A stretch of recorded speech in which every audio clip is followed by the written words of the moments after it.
Buenas tardes amigos de Belén Digital, estamos en el Florense TV, hoy en horario especial porque tenemos un invitado con nosotros, don Juan Carlos Mendoza, diputado nacional y precandidato del Partido Acción Ciudadana, y corrimos el horario un poquito porque juega el Club Sport Herediano, por supuesto, el próximo campeón. A pesar de... El campeón y el próximo campeón. El próximo campeón, don Juan Carlos, a pesar de las dificultades y todo, pues la verdad creo que vamos por otro campeonato. Pero bueno, amigos, de verdad les damos las gracias por sintonizar este programa el día de hoy, donde tenemos como invitado, les decía, a don Juan Carlos Mendoza, precandidato del Partido Acción Ciudadana, expresidente del Congreso de la República, un hombre joven, dinámico, que viene a traer las propuestas que tiene para usted y tratar de ilusionarlo para que se involucre en la política y sea parte del cambio que este país necesita. Don Juan Carlos, buenas tardes. Muy buenas tardes, realmente don Alberto. Un saludo a todos los televidentes a través de Belén Digital. Realmente es un placer poder compartir con ustedes en sus casas este espacio, que conversemos, que dialoguemos y poder realmente buscar las formas en que logremos las transformaciones muy importantes, muy trascendentales que este país requiere. Amigos, antes de iniciar, bueno, ahora tuvimos a Juan Carlos en Radio Victoria y conversamos sobre temas provinciales, pero ahorita vamos a hablar sobre temas nacionales.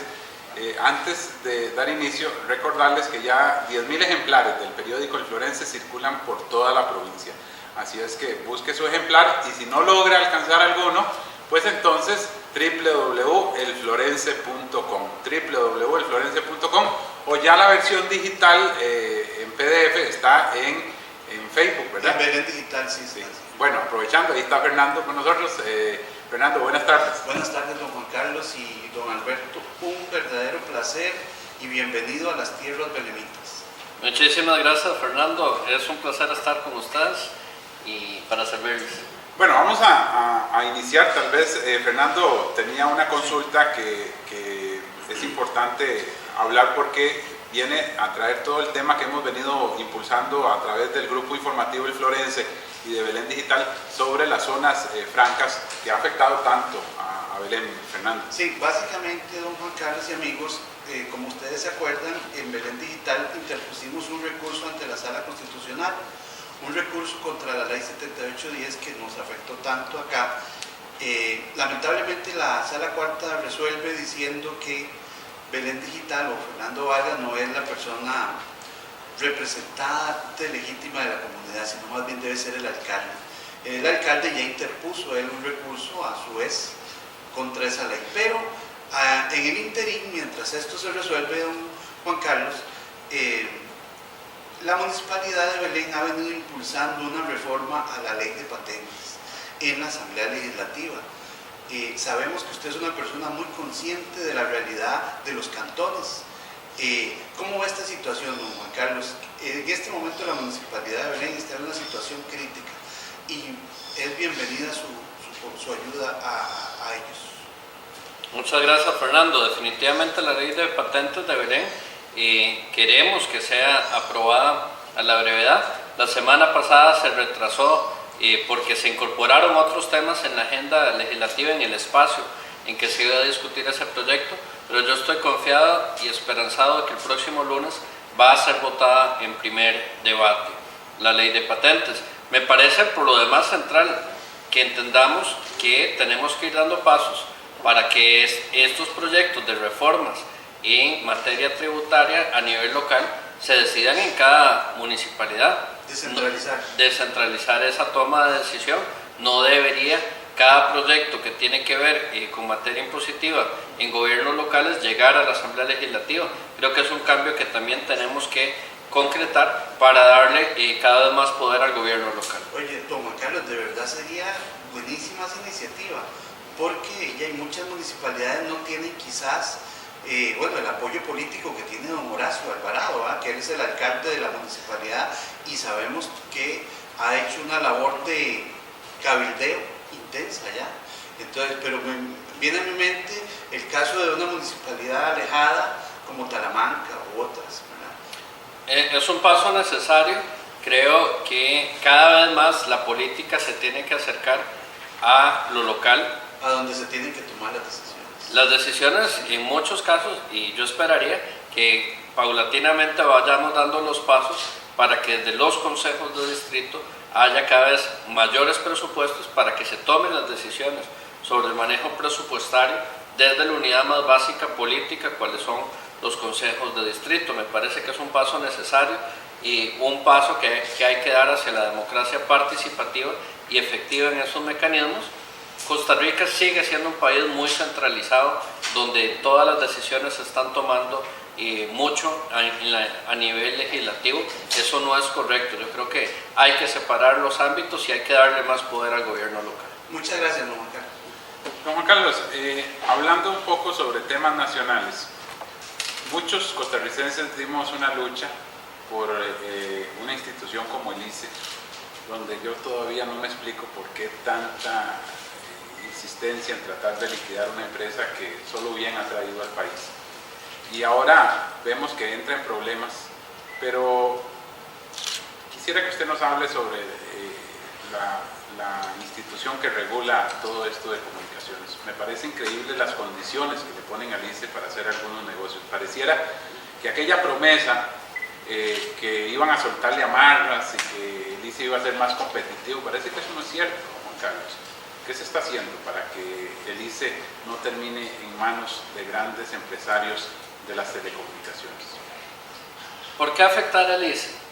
Bueno, porque el ICE maneja 3 negocios sumamente lucrativos. El negocio de la energía, las telecomunicaciones, ahora el internet, y cada vez más se plantea el tema pues de la televisión por cable, por ejemplo, también como parte de los servicios, en una época de convergencia tecnológica, donde en estos momentos lo importante a nivel de telecomunicaciones es el canal que se utiliza para transmitir. En ese canal pueden ir muchos formatos, puede ir radio, puede ir televisión, puede ir internet, puede ir voz, pueden ir datos. Y entonces lo que son los canales que se utilizan son lo más valioso en este momento. El ICE tiene como parte de esos canales unos que son valiosísimos, que es lo que conocemos como el espectro radioeléctrico. ¿Y qué es el espectro radioeléctrico? Bueno, como no lo vemos, tal vez no estamos tan familiarizados con qué es el espectro radioeléctrico, pero es el rango de frecuencias a través de las cuales se puede transmitir señales en el aire. Y esa señal al aire se manejan para los teléfonos unas frecuencias, para la radio otras frecuencias, para la televisión abierta otras, y esas frecuencias son valiosísimas. Tenemos en el caso del ICE que se le obligó para la entrada de la telefonía móvil de Claro y de Movistar, se le obligó a devolver frecuencias importantísimas. Ahora, cuando el ICE, en función de su operación en el mercado en competencia, busca incursionar en áreas que son complementarias como la televisión por cable y busca comprar una cablera existente, Cablevisión, presenta la solicitud a la SUTEL, y la SUTEL, que es la Superintendencia de Telecomunicaciones, le plantea una serie de limitaciones o de condiciones más bien para poder comprar esa empresa cablera. Para el ICE a nivel económico no es representativo el cobro y la compra de una cablera pequeña. Lo que sí sucede es que lo que sí es muy representativo son las frecuencias del espectro radioeléctrico que tiene. Y la SUTEL le condiciona y le dice que solo puede comprar Cablevisión si devuelve una serie de frecuencias del espectro radioeléctrico, que me dicen se puede estar estimando que pueden costar en estos momentos alrededor de 350 millones de dólares. Es patrimonio de los costarricenses. Claramente lo que está diciendo la SUTEL ahí es: ustedes no pueden hacer esta compra, porque estarían locos en el ICE si van por hacer ese negocio a devolver frecuencias tan valiosas. ¿Qué es lo que pasa? Claramente, como conversábamos más temprano, hay áreas en las cuales participa el Estado, como la salud, como las telecomunicaciones, como la energía, que son sumamente lucrativas. Desde el Estado se maneja el principio de servicio público, y no solo el servicio público, sino con carácter universal, es decir, que debe llegar a la totalidad de la población, y solidario, es decir, que tiene que ser accesible para la gran parte de la población. Y lo que ha sucedido es que hemos tenido un sistema sumamente exitoso, por ejemplo, en energía. En energía, en este momento, el país tiene un índice totalmente privilegiado de distribución eléctrica. El 99% del territorio tiene en estos momentos acceso a la energía eléctrica, y una energía muy estable, una energía de mucha calidad cuando lo comparamos con otros países de la región. Pero no solo el 99% de distribución, sino que más del 90% de la energía eléctrica que consumimos proviene de fuentes renovables de energía. Somos el cuarto país. ¿En dónde? No en Centroamérica, no en América Latina, en el mundo. El cuarto país en el mundo con los mejores indicadores de generación de energía eléctrica a partir de fuentes renovables. Pero además, la energía que tenemos es de la más barata de la región. Claramente, el que tengamos una institución tan sólida como el ICE en ese campo hace y cierra los espacios para que haya participación de algunas empresas transnacionales que sí están, por ejemplo, en Nicaragua. Unión Fenosa, una empresa española que ha incursionado en distintos negocios en América Latina, está en Nicaragua. Pero lamentablemente para el hermano pueblo nicaragüense, en Nicaragua no hay apagones. En Nicaragua tristemente lo que hay es alumbrones, porque es de vez en cuando que viene la electricidad.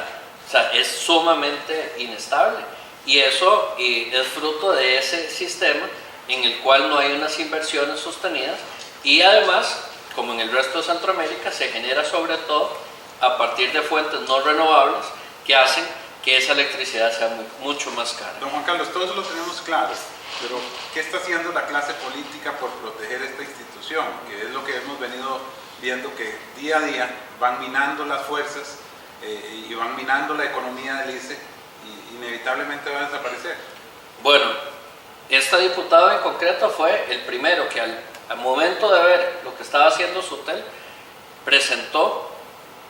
presenté junto con otros diputados una moción para que el Consejo Directivo de la SUTEL comparezca en la Comisión de Control de Ingreso y Gasto Público, porque estamos hablando del patrimonio nacional. Estamos hablando de 350 millones de dólares que se están planteando, tienen que devolverlos como si no fuera dinero y una inversión de muchísimos años. Y le estamos diciendo entonces al Consejo que se tiene que presentar. La moción fue aprobada el día de ayer en la Comisión de Control de Ingreso y Gasto Público, y vamos a requerir de muchas explicaciones, porque el ente regulador, el ente de las telecomunicaciones, lo que no puede hacer es tomar partido a favor de uno o el otro. Tiene que ser un ente imparcial, y esa imparcialidad es la que vamos a reclamarle a SUTEL en esa comparecencia. Don Juan Carlos, en el caso de la política en nuestro país, y esta respuesta que usted me da me lleva a esta pregunta.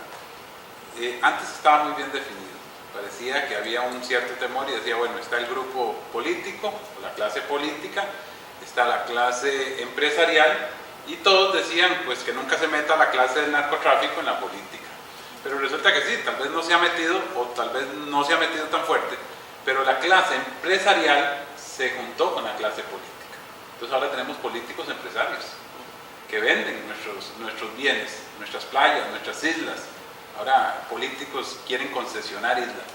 ¿Qué tanto daño le ha hecho esto a instituciones como el ICE y la Caja del Seguro Social, donde vemos que se concesiona una carretera, que se da concesiones? Bueno, esto lo hizo Oscar Arias cuando Millicom, y eso fue de gratis, que es lo peor, porque el ICE lo quieren desarmar de gratis. Todavía si lo van a vender y vamos a pagar la deuda externa o algo vamos a tener de ganancia, pero es de gratis. ¿Qué tanto daño le ha hecho esta nueva clase de política a nuestro país o a nuestro sistema? Mucho. Y es que la concentración es de poder político, de poder económico, pero también de poder mediático. Hay una concentración también en la propiedad de los medios de comunicación, y eso también es peligroso para una democracia en donde los balances, vamos a ver, el principio de la democracia es que hay pesos y contrapesos. ¿Y qué es lo que pasa cuando todo el peso se empieza a concentrar y a concentrar y a concentrar en un solo lado? Un punto de ruptura. Se empiezan y se pueden dar rupturas, y estamos en un momento crítico para la sociedad costarricense, donde se ha venido dando esta concentración de poder, y hemos tenido por lo demás muchísimos actos, muchísimas situaciones que a muchísimas personas nos ha decepcionado en distintos momentos de la política. Yo era un gran decepcionado de la política. Yo decía, no, yo no voto por ningún partido, ni me meto, y inclusive mi primer voto fue nulo. Por eso yo entiendo muy bien a la juventud en este momento cuando está en una reacción totalmente apática, pero creo que esa apatía hay que vencerla, hay que sobreponerse a eso. ¿Por qué? Porque esa apatía le sirve, y le sirve mucho, a las personas que están en el poder. Y es que en la política costarricense sucede parecido a lo que pasa en el fútbol. Hay personas que vienen haciendo manejos, y entonces no hay un juego limpio. Hay administraciones que están afectando lo que es la gesta del sector público, que debe ser en función del servicio y del interés colectivo.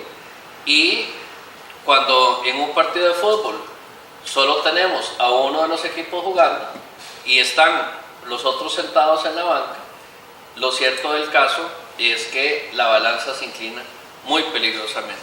Y hemos tenido esa situación de retiro de la arena política de las mejores personas, porque dicen, no, yo en eso no me meto, eso todo es corrupto, eso todo es sucio.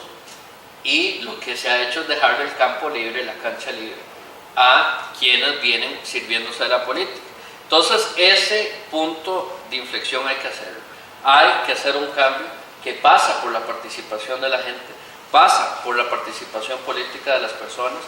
Por eso, Alberto y Fernando, televidentes, es que presenté mi nombre como precandidato en el Partido Acción Ciudadana, porque creo que la política debe transformarse, porque creo que lo que es necesario en este momento es hacer una amplia convocatoria para que nos llenemos de esperanza, para que nos llenemos de trabajo de muchísimas personas de bien que queremos transformar este país y que lo podemos hacer. Tenemos las herramientas democráticas, pero si no las utilizamos, si no las ejercemos, podemos perder esas herramientas.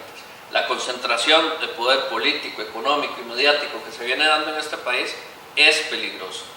No podemos permitir que sigan en esa línea. Tenemos que generar balances, volver a una institucionalidad democrática, repensar los mecanismos de participación y gestar nuevas formas de participación ciudadana.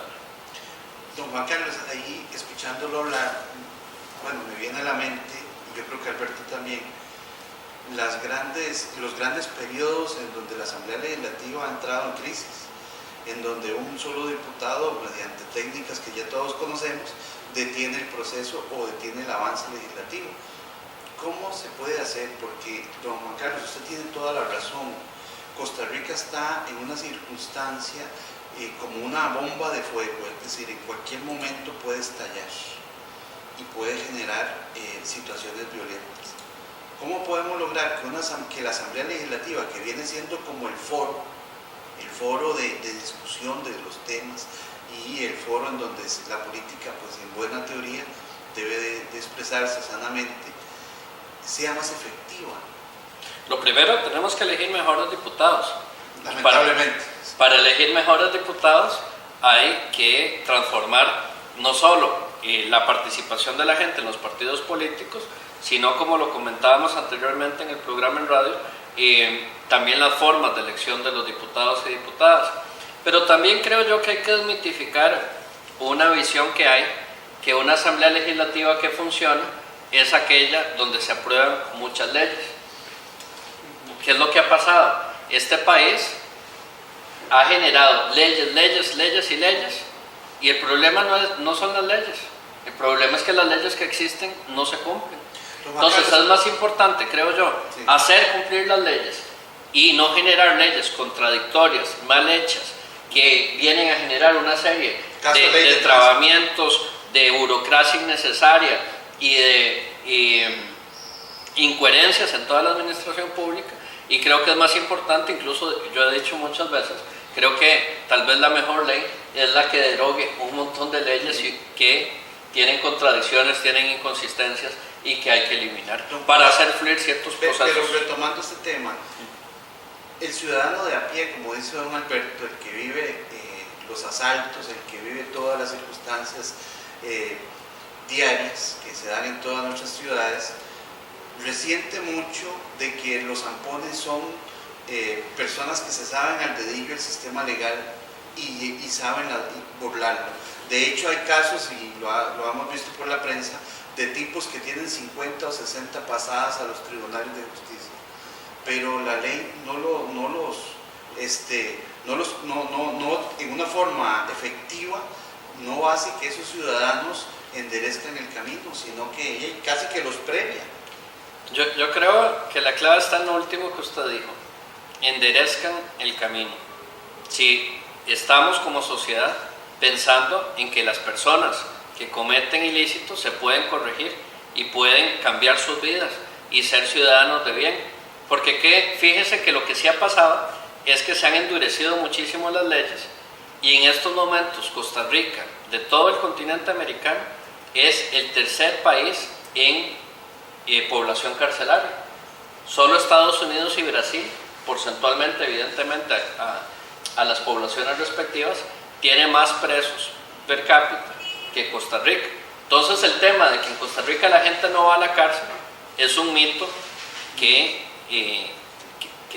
no responde a la realidad. Evidentemente, bueno, yo creo que probablemente todos los que estamos viendo, o buena parte de los que estamos viendo el programa, me incluyo yo he sido asaltado 2 veces en la calle, y a muchos nos ha pasado, y todos pasamos por la gran frustración y el sentimiento tan espantoso que es ese tipo de situaciones. Pero resolvemos los problemas de este país mandando a todo el mundo a la cárcel. Yo estoy convencido que no. Sobre todo las cárceles se están volviendo en una bomba de tiempo. El sistema carcelario está colapsado. Y sí, siento yo, tenemos que generar muchas medidas alternas a la cárcel. Trabajo, opciones de trabajo social, opciones, también muchas de las personas que están en estos círculos de violencia están involucrados en procesos de drogadicción, y no existen las alternativas para que esa gente se desintoxique, se recupere y salga de las adicciones. Son muchas las tareas para pensar en una forma integral de atender el problema de la seguridad ciudadana, y quizás la más complicada es atender socialmente los graves problemas de desigualdad que cada vez crecen más en el país. Costa Rica es el país en América Latina donde crece de forma más acelerada la desigualdad entre ricos y pobres, y eso lo único que genera en cualquier sociedad es violencia e inseguridad. Por lo demás, pasa algo similar a lo que pasa en la política.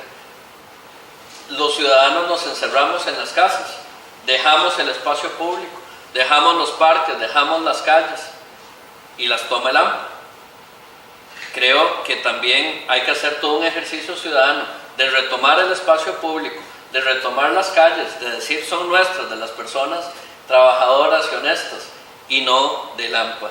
Y obviamente eso hay que hacer todo un trabajo también en coordinación con las fuerzas represivas y las fuerzas del orden, que también tienen un papel que jugar. Creo yo que se han hecho algunas mejoras en ese campo, pero todavía hay muchísimo que hacer en lo que es formación policial, pero hay problemas estructurales, insisto, no todo se resuelve vía represión y creo que mucho se resuelve vía trabajo, vía educación y vía medidas alternas para que la ciudadanía también pueda retomar los espacios públicos. Antes de continuar, un saludo a Manrique Salas en Barba Heredia, Rubí Vargas en Panamá, Juan Diego Ramírez, María Solano, José Daniel Corrales en Cartago, Angélica Arias en Flores, Fran Rufino en Tilarán, que un saludo para Fran, que es el fundador del periódico El Florense. Hace 13 años él lo fundó, ahora está viviendo las rentas allá en Tilarán. En fin, a todos los que nos están viendo de alguna manera por alguno de los medios, de verdad, gracias. Para nosotros es un honor que usted nos sintonice a esta hora en El Florense TV.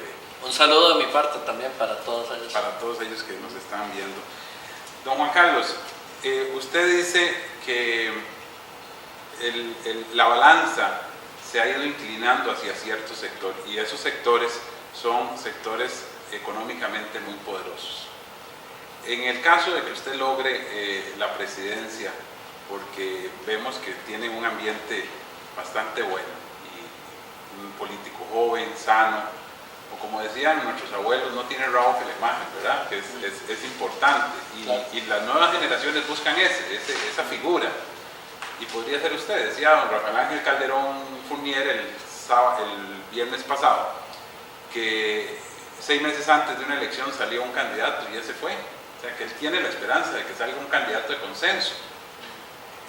Podría ser usted. En el caso que usted llegara a la presidencia de la República, ¿tendría usted el coraje para plantársele a esos grupos de poder? Porque muchos no han podido. Y estamos hablando de sectores poderosamente grandes, económicamente hablando, que manipulan inclusive, como manipularon en el TLC. ¿Cuántos trabajadores no fueron a votar por miedo? ¿Cuántos trabajadores no fueron a votar pensando en que iban a tener un BMW, como lo dijo don Oscar Arias? ¿Usted asumiría ese compromiso, ese reto de decir no, hasta aquí, tomando en cuenta de que esos sectores poderosos, políticos, empresarios, han puesto hasta el propio fiscal general? Con toda claridad, en el momento en que presenté mi precandidatura, lo hice consciente de las graves responsabilidades que eso implica, de los graves retos que implica y de a qué sectores nos estaríamos enfrentando. Y creo que demostré, cuando fui presidente de la Asamblea Legislativa, que no me dejo llevar por las presiones de nadie, ni siquiera las de mi propio partido.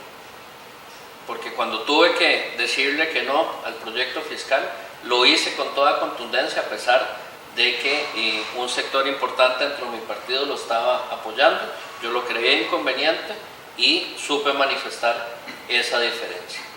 En el momento mismo de la elección del directorio legislativo, en la que quedé yo como presidente, fue un momento muy tenso, en el que se hizo una elección sin quórum y supuestamente habían reelegido a Luis Gerardo Villanueva como presidente de la Asamblea Legislativa. Pude haberme quedado al margen y haber aceptado semejante violación a la democracia y al orden constitucional como la que se estaba dando, pero no, dijimos esto no lo vamos a permitir y asumimos esa actitud contundente frente a semejante atropello. Y yo creo que en este país hace falta que quien ocupe la presidencia de la República tenga esa decisión, pero además que esté acompañado de muchísimas personas que tienen la misma convicción de que este país puede ser distinto y que para eso requiere actos valientes. Costa Rica no se ha formado, ni ha crecido, ni se ha hecho grande con personas con miedo. Cuando se ha hecho grande es porque ha habido personas valientes que han asumido los retos históricos que este país ha tenido.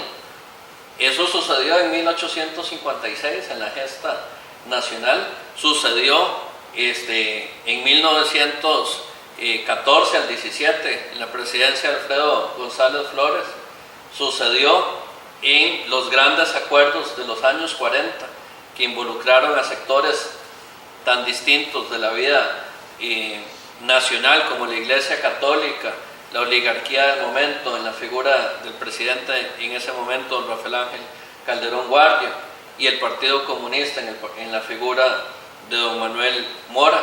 Pero también sucedió cuando, después de un conflicto tan complejo como fue una guerra civil, quien sucedió, don José Figueres Ferrer, pudo haber borrado todo lo que se había hecho, y no, más bien profundizó los grandes cambios sociales.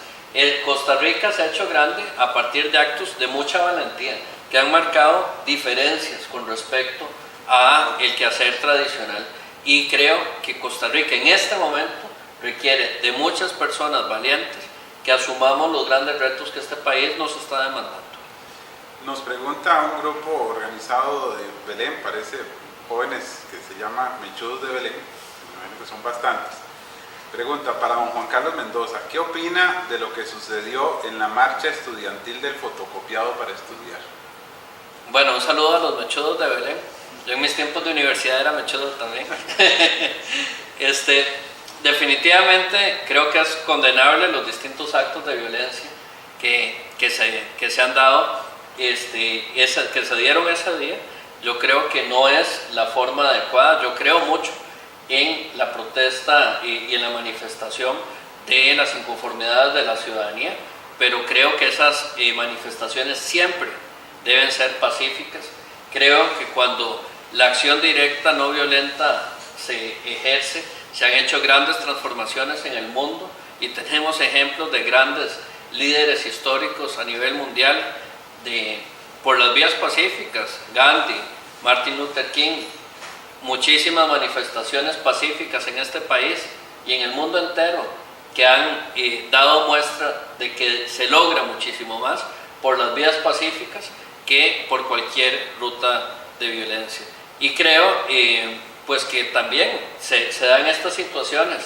Lamentablemente vivimos en un sistema donde hay gente que se especializa en provocar, que se especializa en generar disturbios en este tipo de actividades, y yo creo que claramente no es la ruta. Hubo, creo, también un manejo cuestionable por parte de las fuerzas del orden de la situación. Entonces creo que hubo errores tanto en quienes se encapucharon e hicieron esos actos, como en el manejo policial que hubo.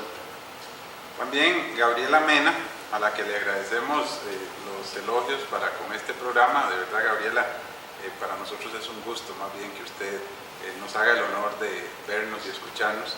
Le pregunta a don Juan Carlos, ¿qué piensa proponer a los costarricenses ahora como precandidato del PAC? Una muchacha joven que le pregunta, bueno, ¿qué diferente es don Juan Carlos para que venga a pedir el voto para llegar a la presidencia? Muchas gracias, Gabriela, por la pregunta. Mira, creo que son muchos los temas que hay que plantear.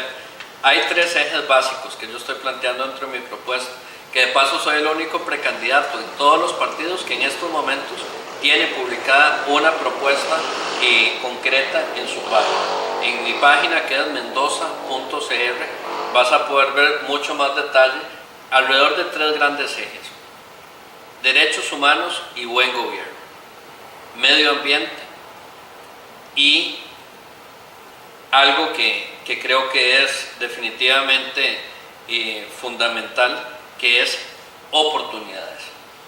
Son los 3 ejes de una propuesta pues mucho más amplia, que evidentemente abarca todas las áreas del quehacer nacional, y voy a citar unos pocos ejemplos en cada uno de los temas.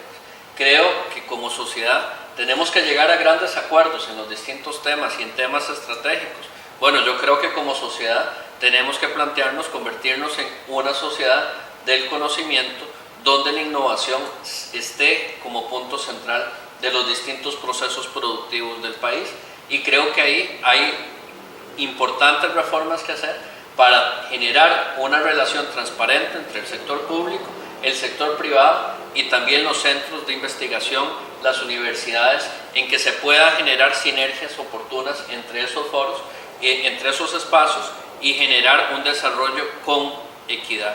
Oportunidades que deben de plasmarse con toda claridad también en innovación en áreas que tienen que ver con el medio ambiente. Creo que, por ejemplo, en energía, que hablaba antes, Costa Rica tiene toda la capacidad de irse independizando de los hidrocarburos, que de por sí, en el caso del petróleo, tenemos claro que ya se llegó al límite y que cada vez el petróleo solo se va a volver más caro, y yo estoy convencido de que no quiero para mi país que haya exploración o explotación petrolera ni en las costas del Caribe ni en la zona norte del país, pero eso implica un reto a nivel del modelo energético que vamos a seguir. Creo que implica generar un balance entre lo que es investigación, inversión en investigación de nuevas tecnologías, pero también lograr un balance entre los impactos ambientales que las fuentes renovables también causan y los impactos en las comunidades. Pero tenemos que llegar a un acuerdo nacional en materia de modelo energético.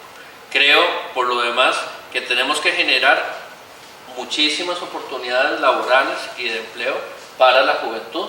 Buena parte de esas oportunidades se gestan permitiendo y haciendo efectivo un tema que se dejó hace muchos años de hacer en este país, que es la banca de desarrollo, que es tener acceso al crédito para que las personas que tienen buenas ideas, buenos proyectos y se han formado en un área, no tengan como única opción buscar el trabajo para alguien, sino que tengan la opción también de desarrollar sus propias empresas. Para hacerte un resumen muy sucinto de algunas de las propuestas, me encantaría que la puedas ver con más detalle en la página mendoza.cr y que interactuemos también en las redes sociales al respecto. Estamos también muy anuentes a discutir sobre las propuestas y a escuchar también nuevas ideas.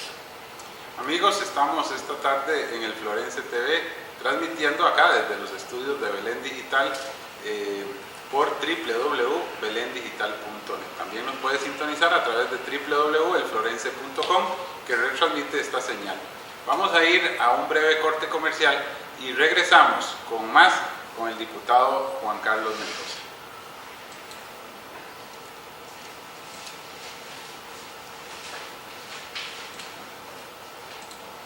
Estamos en... Juan Carlos, ¿algún tema que interese? ¿Qué temas no hemos tocado? Tal vez ahora que digas que vamos a poner en Belén Digital la página de él para que la gente pueda... Okay. Vamos a ver. ¿Qué hablamos? Bueno, yo tengo temas ahí, pero... ¿Qué temas tiene usted por ahí? Recope, Ajá. también... Recope manejo. Sí, también las condiciones de la isla. Yo le quiero hacer una pregunta. Infraestructura, hablamos de infraestructura. Padre, De recope, infraestructura. ya te iba a decir, padre, de salarios en el sector público. antes la figura del PAC con Don Botón. Me gustaría hacerte la pregunta de... Ese Manuel Quesada que saludó, yo creo que es el candidato alcalde de Barba. Sí. ¿Sí es él? Yes. Ah, ok. Es de Barba. Es Manrique, siempre nos ve y de hecho es colaborador de Florense. Sí, lo digo, lo veo en redes, en todos lados está participando y escribiendo. Sí. Enrique, ¿qué? Salas. Fue el que fue candidato en Barba.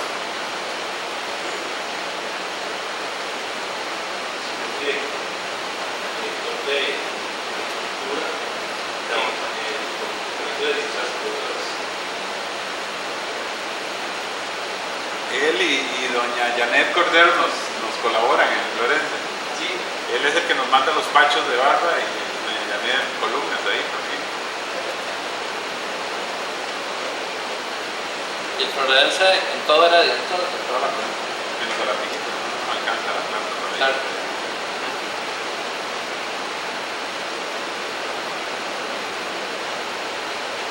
Solo la versión digital que pone Fernando en Facebook la visitan 5.000 personas, 6.000 personas.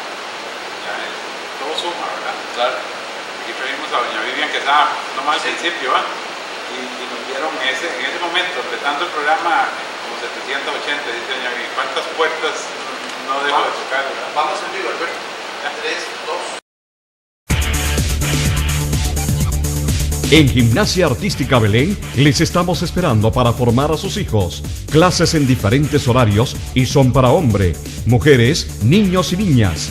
Atendidos por entrenadores altamente capacitados. Estamos ubicados contigo al Polideportivo en Belén, Heredia, Teléfono 2239-4752.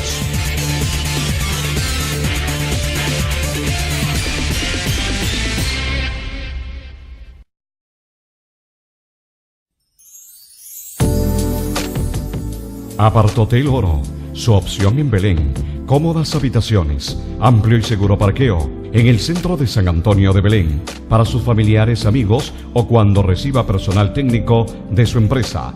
Página web www.apartoteloro.com. Teléfono 2239-0403.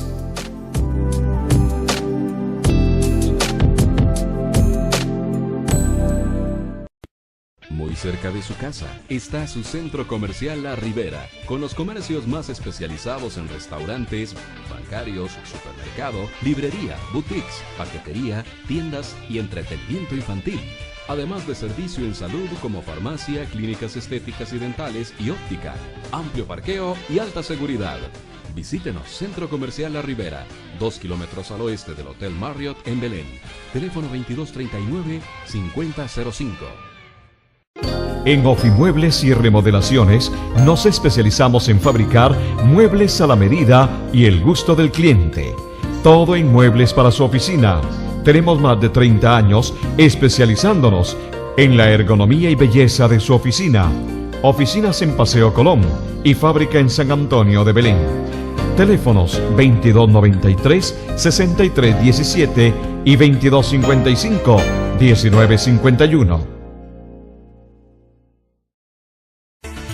Servicio de limpieza de tanques sépticos LIE de Flores SRL. Brindamos servicio de excelente calidad en destaqueo de tuberías, transporte de lodos, limpieza de trampas de grasa, disposición final de desechos. Todos nuestros servicios son de excelente calidad y contamos con los certificados de planta de tratamiento al día. Presupuesto sin compromiso. Eduardo Solano Mora, propietario. Teléfono 8292-5526.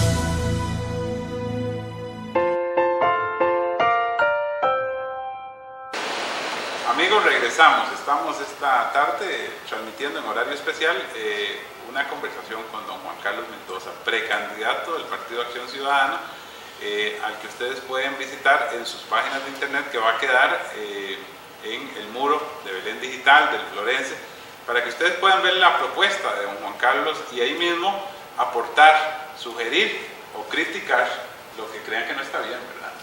Definitivamente, si un problema tenemos, y es que los políticos no aceptan la crítica. Y yo creo que ese esquema de política hay que cambiarla. Bienvenida a la crítica, bienvenida a las sugerencias, bienvenida a las observaciones. La única forma de mejorar es así. Y yo creo que además la política no es un acto individual, es un acto colectivo que requiere la participación de muchas personas como las que nos están viendo y participan activamente, como don Manrique y otras de las personas que nos han llamado, que sabemos que tienen una clara participación también en sus comunidades. Don Juan Carlos, hablando de una institución como Recope, donde vemos que tenemos los combustibles más caros de todo Centroamérica y comparativamente los más malos también, porque muchos vehículos han sido dañados por el combustible que vende Recope.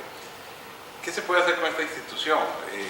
Porque también, sea como sea, es un pilar importante de lo que construyeron nuestros abuelos y de la herencia de esos visionarios socialdemócratas y socialcristianos de verdad.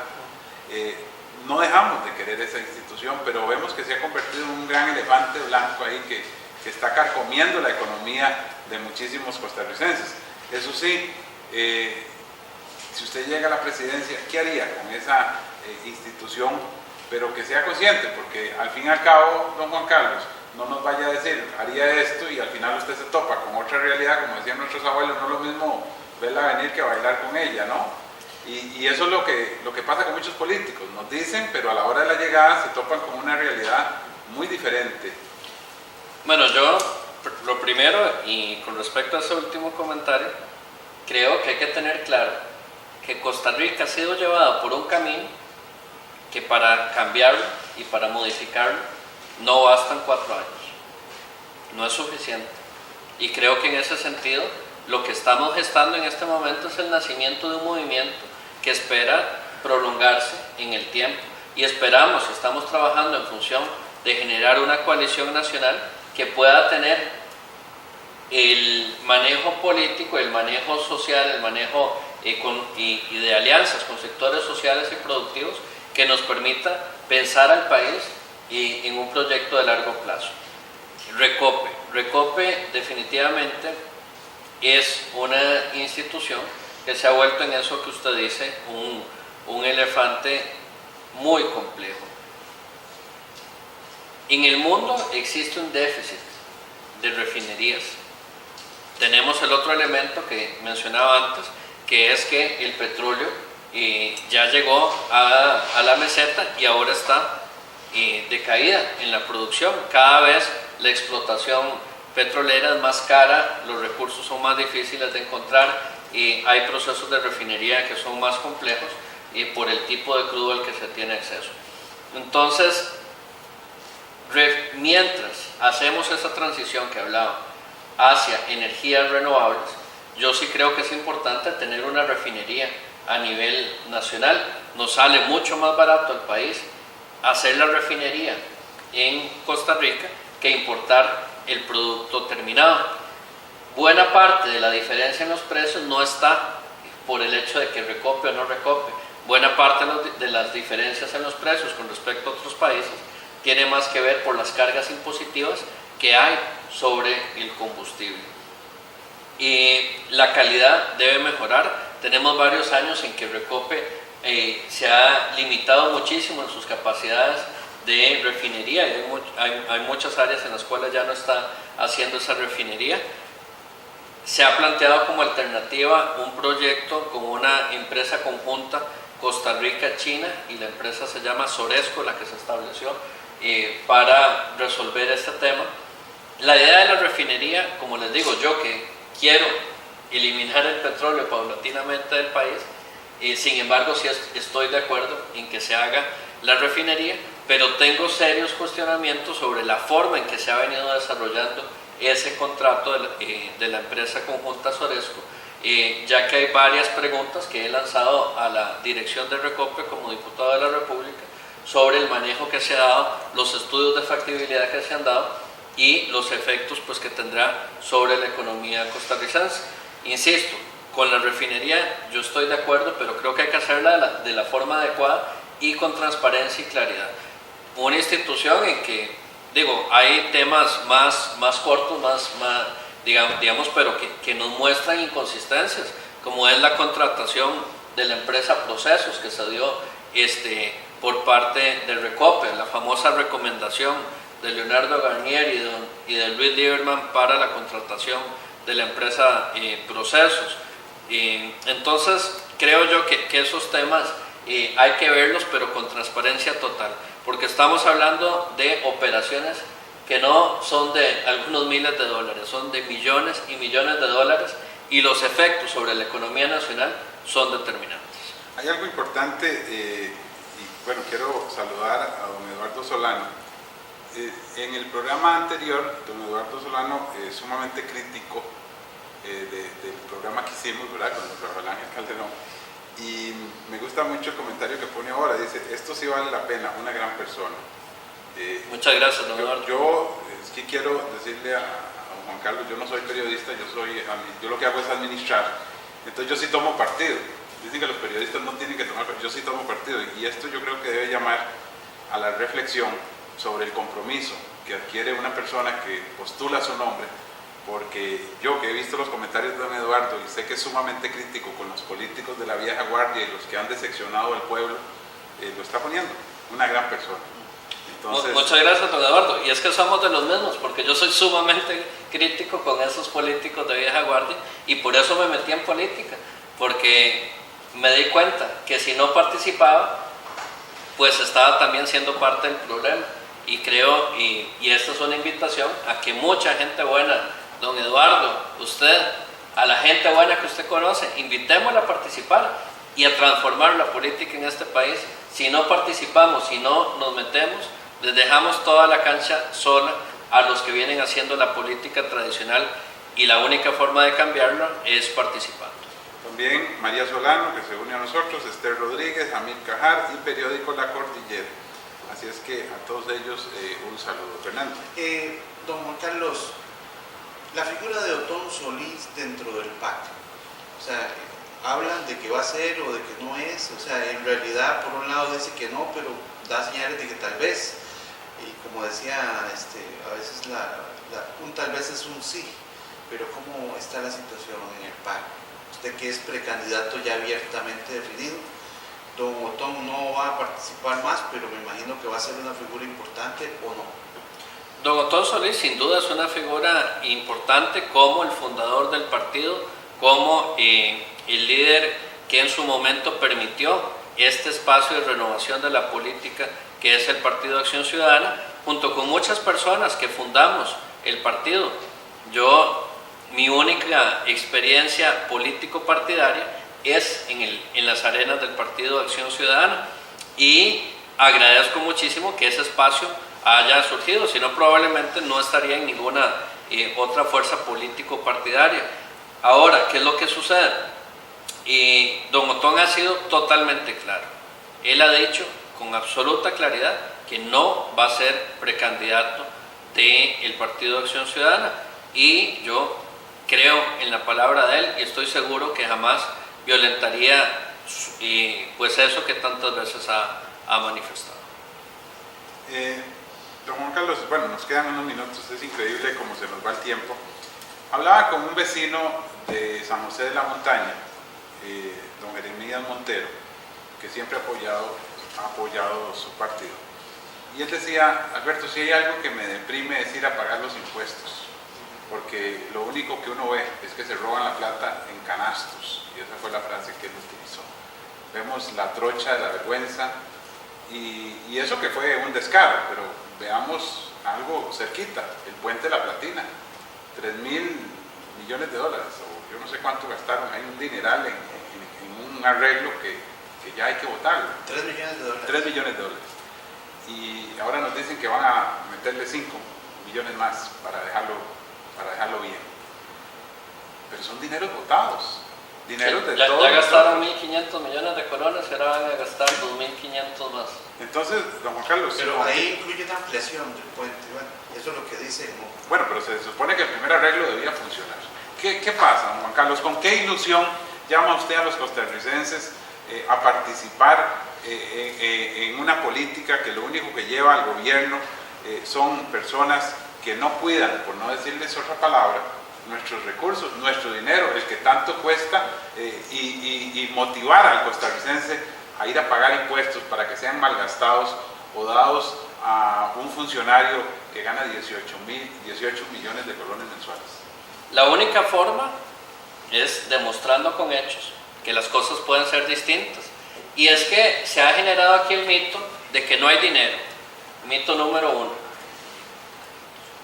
Costa Rica hizo Cachí, hizo distintas represas como Arenal, hizo grandes obras, hizo casi toda la red vial que tenemos el día de hoy, se hizo antes de los años 70. Y después de los años 70 a la actualidad, la economía costarricense ha crecido casi en 80 veces y no hay un correlato, una correspondencia en materia de infraestructura. ¿Por qué? Porque se le apostó a la concesión de obra pública o a la contratación.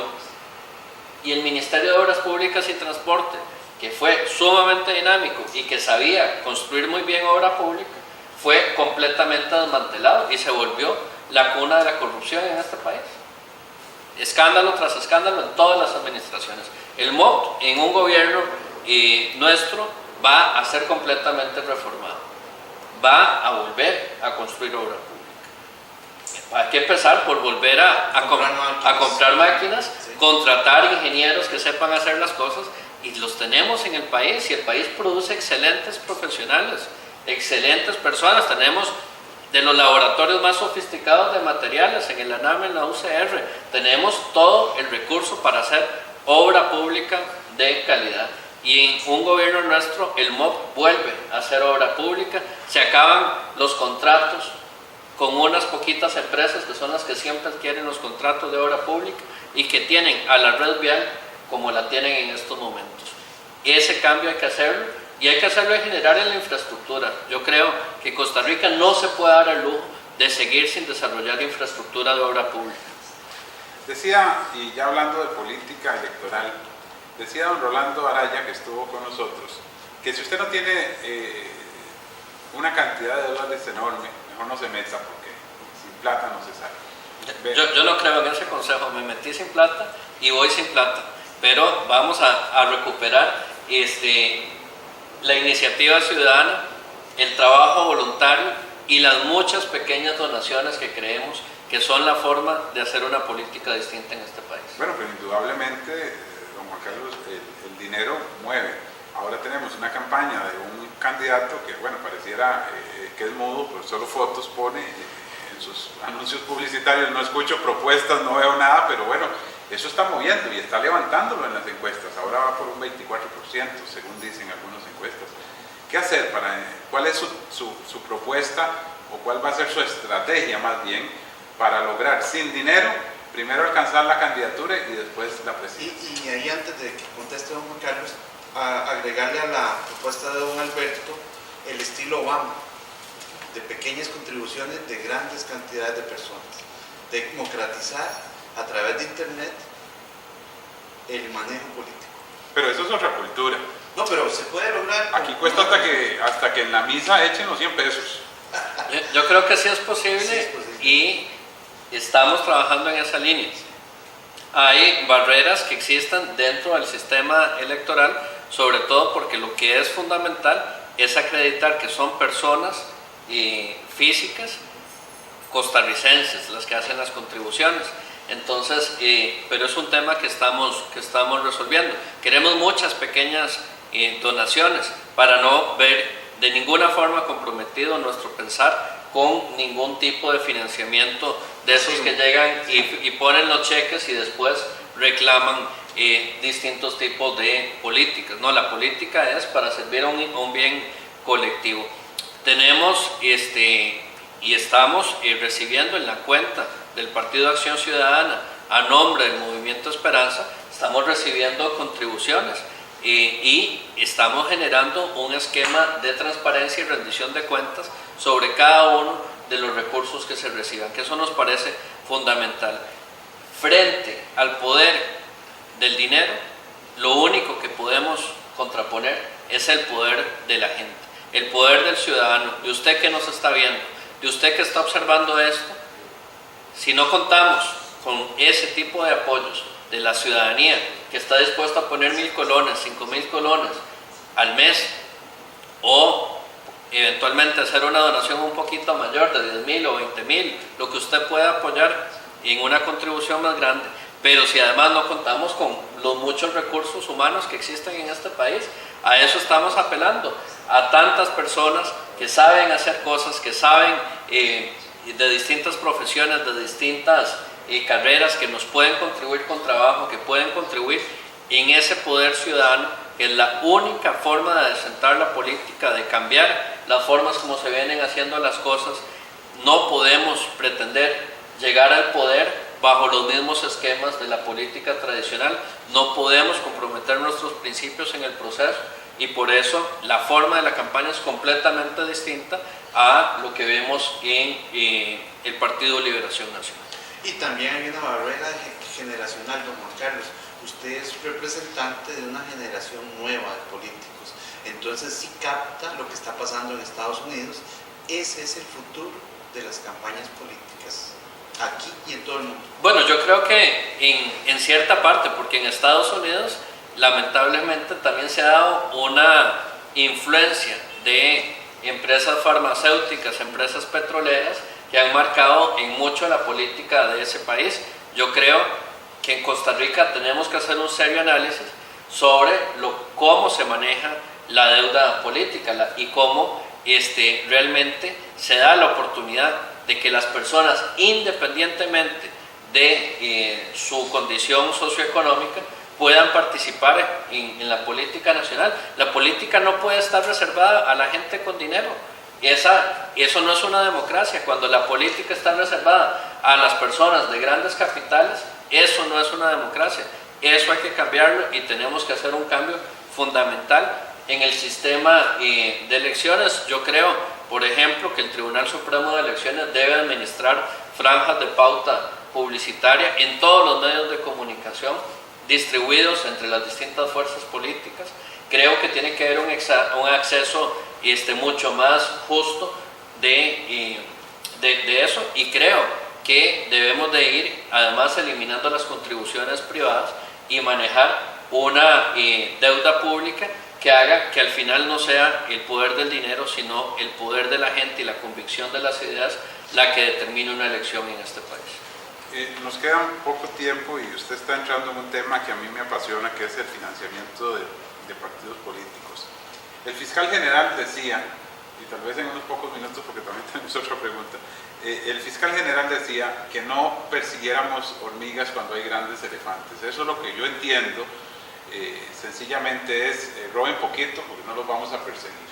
Y yo tengo grabaciones donde ciudadanos del Cantón de Flores manifiestan que el candidato alcalde que ganó las elecciones pagó 10.000 colones por cada voto, y lo tengo grabado, no me lo contaron, con una cámara al frente donde le decíamos al ciudadano, diga lo que usted sabe.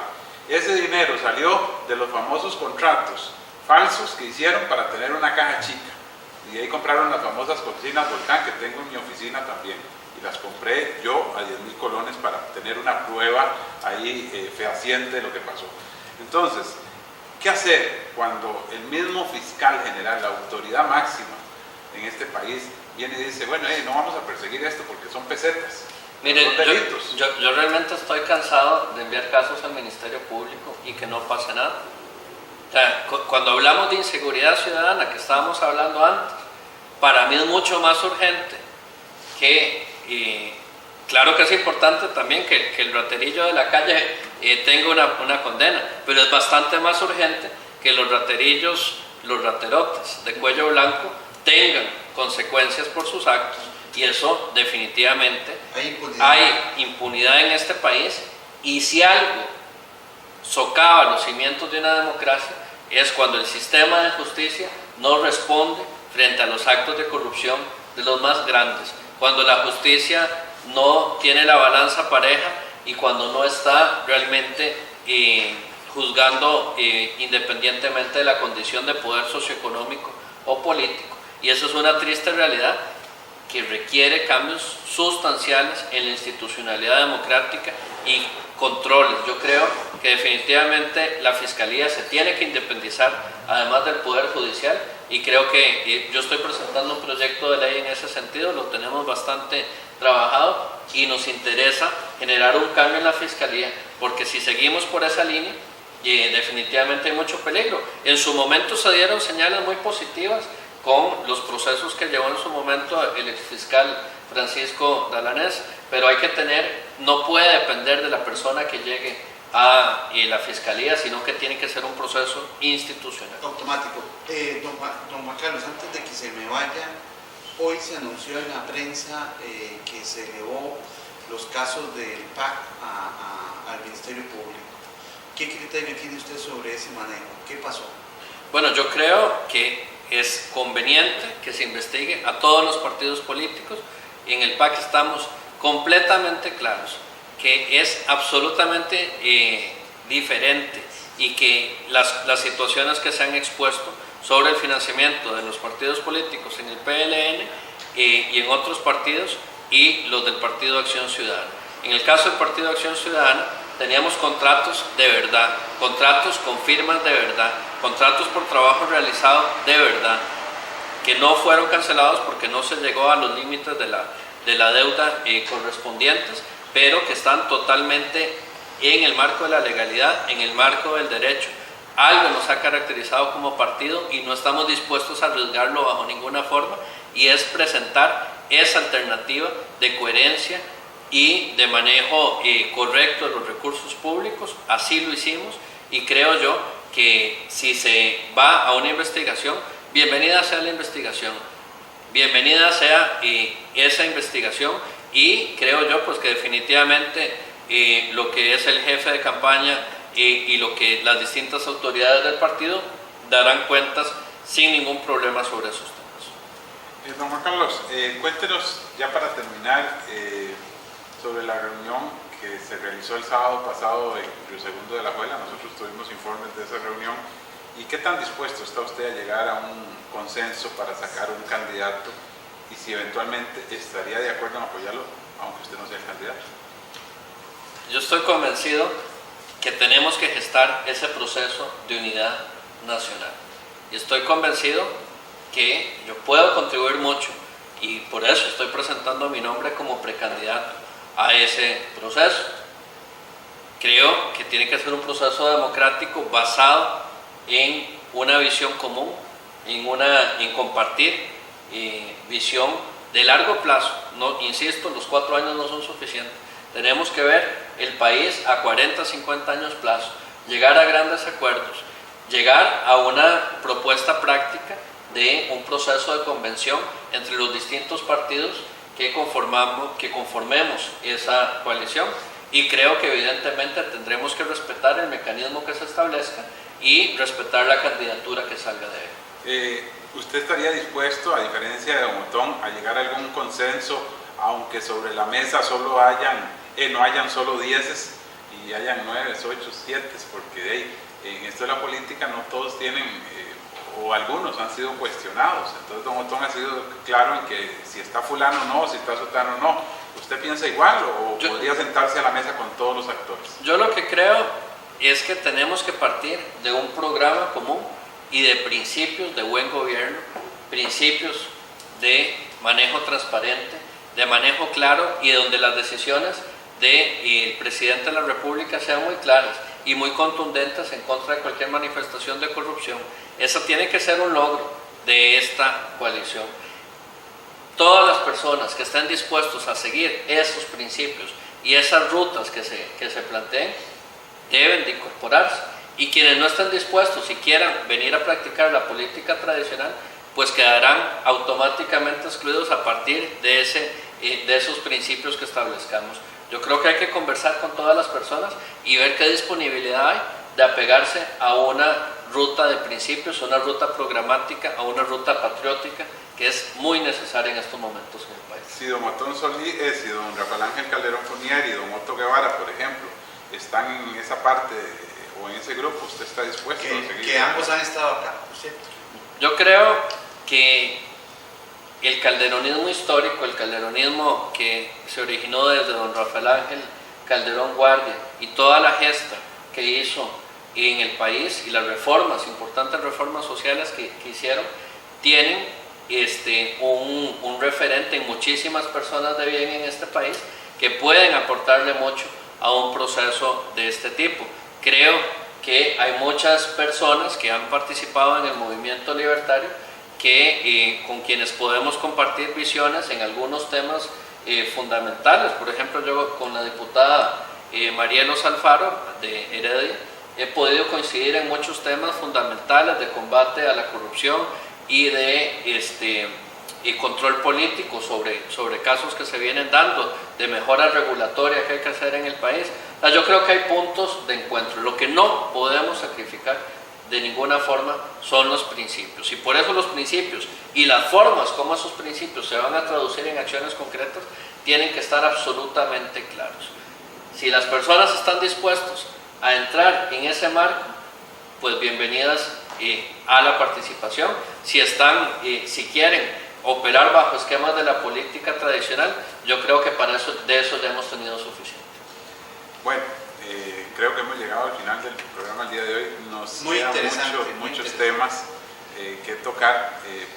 Queremos públicamente invitarlo para una próxima visita que haga por acá por Belén y nos acompañe nuevamente, porque en el caso del financiamiento de partidos políticos yo creo que tenemos muchísimas cosas que hablar.